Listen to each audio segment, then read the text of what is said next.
اردو کے معروف شاعر، ادیب اور صحافی چراغ حسن حسرت کے یوم وفات پر خصوصی فیچر سنیے۔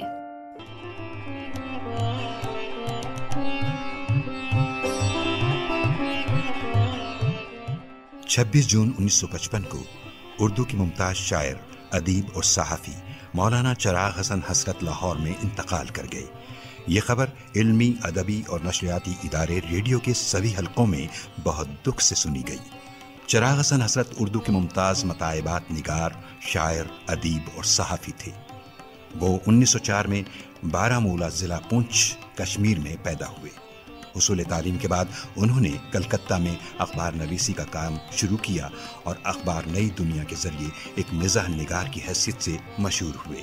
مولانا چراغ حسن حسرت کا شمار ان ہمہ جہت اہل قلم شخصیات میں ہوتا ہے جنہوں نے بیک وقت صحافت، ادب اور تاریخ کے قرطاس پر طرح طرح کی رنگ آمیزیاں بکھیری۔ ان کے قلم کی نوک سے روشنائی کے جو قطرے پھوٹتے تھے وہ موتیوں کی طرح دنیا فنون کو چمکاتے رہے۔ مولانا چراغ حسن حسرت کا شمار اردو کے صفحے اول کے طنز نگاروں میں ہوتا ہے۔ ان کی کتابوں میں کیلے کا چھلکا، پربت کی بیٹی، مردم دیدہ، دو ڈاکٹر اور پنجاب کا جغرافیہ کے نام سر فہرست ہیں۔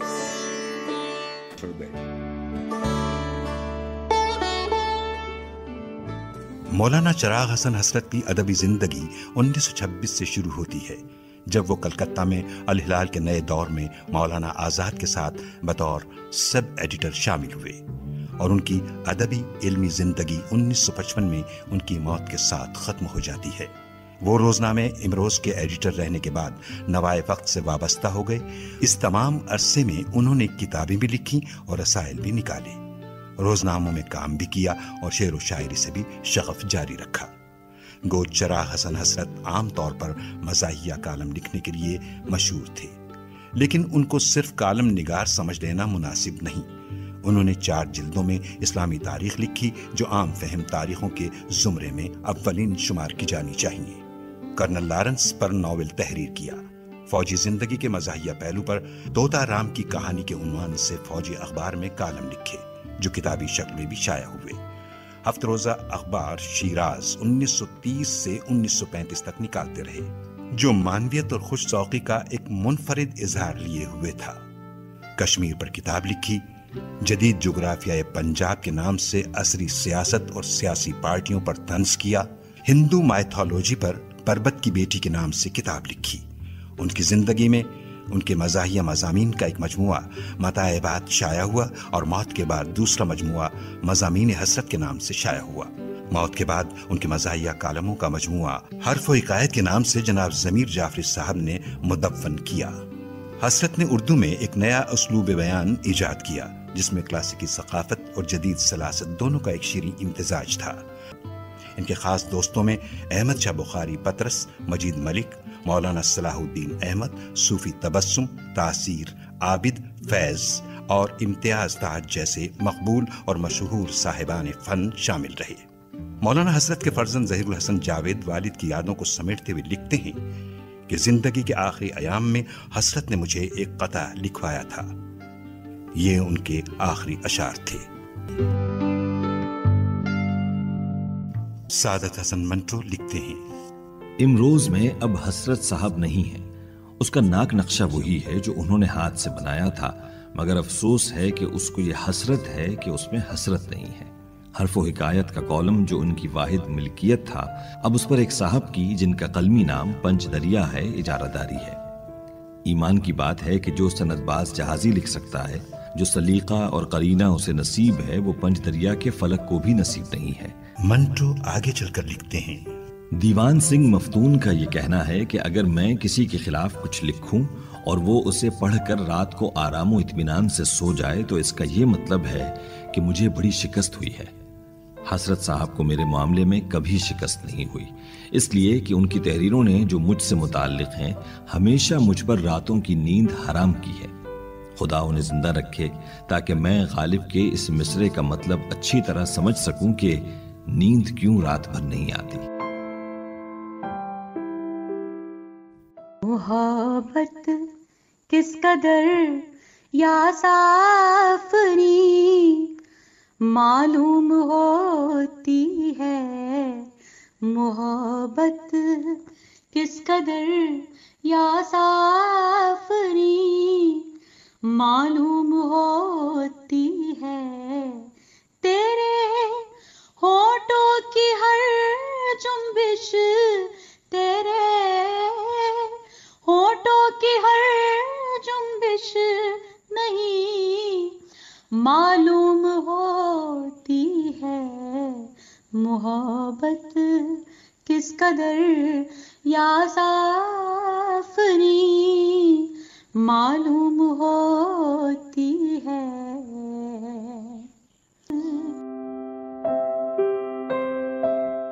اب آگے سنیے سعادت حسن منٹو کیا کہتے ہیں۔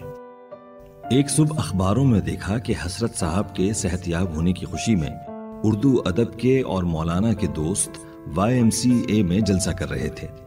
حسرت صاحب سے چونکہ مجھے عقیدت ہے اور میں جانتا ہوں کہ وہ مجھے اپنا عزیز سمجھتے ہیں، اس لیے میں نے اپنا فرض سمجھا کہ ان کے بارے میں جو میرے احساسات ہیں قلم بند کروں اور اس جلسے میں حاضرین کو پڑھ کر سناؤں۔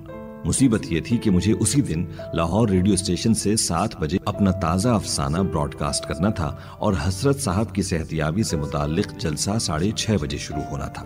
میں نے عشرت رحمانی صاحب جو کہ اسسٹنٹ ریجنل ڈائریکٹر تھے سے مشورہ کیا۔ انہوں نے ازراہ عنایت فرمایا کہ تم کچھ فکر نہ کرو، یہاں افسانہ پڑھو، باہر موٹر کھڑی ہے، وہ تمہیں YMCA پہنچا دے گی۔ ریڈیو اسٹیشن سے سیدھا YMCA پہنچا۔ ہال میں 100-150 آدمی تھے۔ ہم پچھلے بینچوں پر بیٹھ گئے۔ میں نے فوراً عبداللہ بٹ سے پوچھا کہ آیا مجھے اپنا مضمون پڑھنے کی اجازت ملے گی؟ انہوں نے فرمایا کہ ریڈیو آرٹسٹ حسرت صاحب کی غزل گانے سے فارغ ہو جائے تو تمہاری باری آئے گی۔ گانے کے آخری بول ختم ہوئے تو میں ڈائس پر پہنچا۔ صاحب صدر نے مضمون میرے حوالے کیا۔ میں نے ایک نظر حسرت صاحب کی طرف دیکھا۔ ان کی بڑی بڑی مونچھیں ویسی کی ویسی تھیں مگر بے حد لاغر تھیں۔ پھولوں کے ہاروں سے لدے پھندے ایک ایسے بوڑھے دولہا دکھائی دے رہے تھے جنہیں 5ویں 6ٹھی شادی کرنے کا شوق چڑھایا۔ اردو صحافت سے حسرت صاحب کا رشتہ بہت مضبوط ہے۔ وہ خدا نخواستہ مر بھی جائیں تو مزاح نگاری ساری عمر عدت میں گزار دے گی۔ میری سمجھ میں نہیں آتا کہ انہوں نے اپنا یہ جلوس نکالنے یا اپنا جلسہ کرانے کا تکلف کیوں کیا۔ وہ اس سے بالاتر ہے۔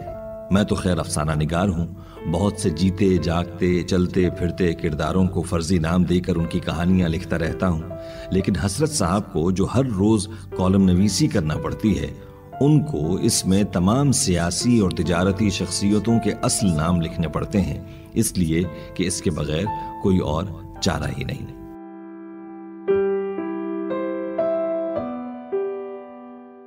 مولانا چراغ حسن حسرت نے جو تصانیف رقم کی ان میں کیلے کا چھلکا، پربت کی بیٹی، مضامین حسرت، متاعبات، حرف و حکایت، 2 ڈاکٹر، مردم دیدہ، خاکوں کی کتاب، اقبال نامہ، جدید جغرافیہ پنجاب، باتیں حسن یار کی شعری مجموعے شامل ہیں۔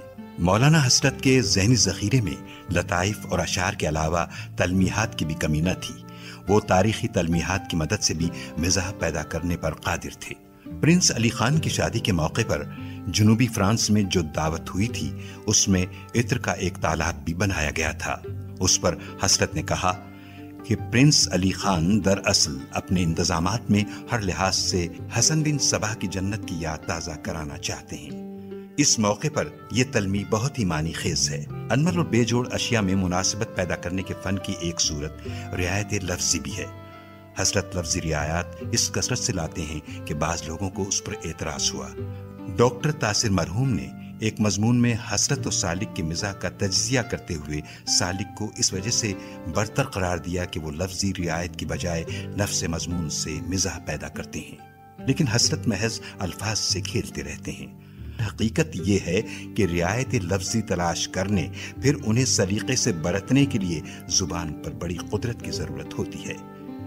شیکسپیئر کے ہاں بھی لفظی رعایت کا استعمال کثرت سے ملتا ہے جو کمال فن کا ایک ثبوت ہے۔ حسرت ایسی ایسی لفظی رعایتیں نکالتے تھے کہ بڑے بڑے مزاح نگار بھی چونک پڑتے۔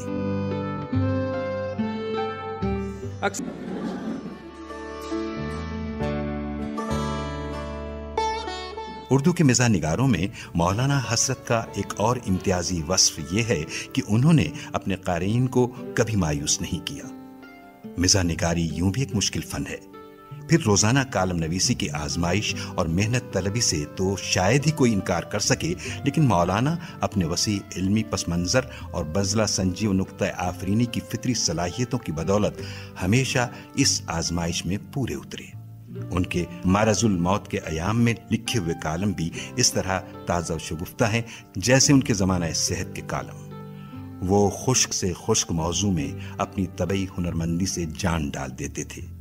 انہوں نے اپنے پڑھنے والوں کی توقعات پوری کرنے کے شوق میں روش عام کی پیروی کبھی نہیں کی، بلکہ اپنی انفرادیت کو ہمیشہ برقرار رکھا۔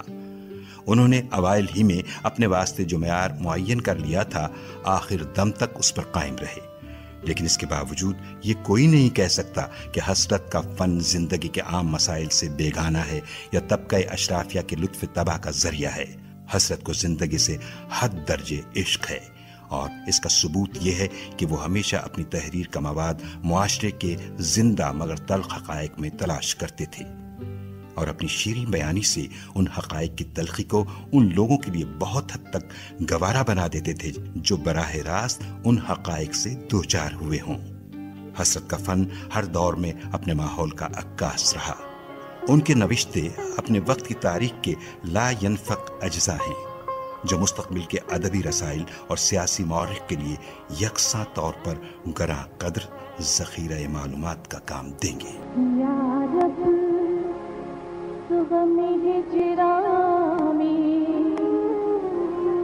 اتنا تو کیا ہوتا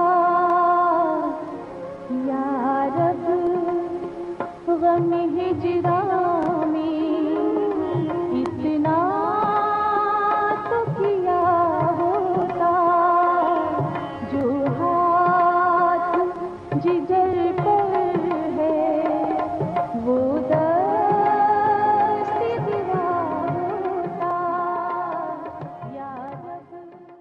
اردو کے معروف شاعر، ادیب اور صحافی چراغ حسن حسرت کے یوم وفات پر خصوصی فیچر آپ نے سنا۔ اس فیچر کو تحریر کیا تھا محمد حنیف چوہان نے، جبکہ راوی تھے شمشاد علی خان، ریکارڈنگ انجینئر انوار حسین، تدوین محمد نواز، پروڈیوسر اعتصام الحق، پیشکش ریڈیو پاکستان کراچی۔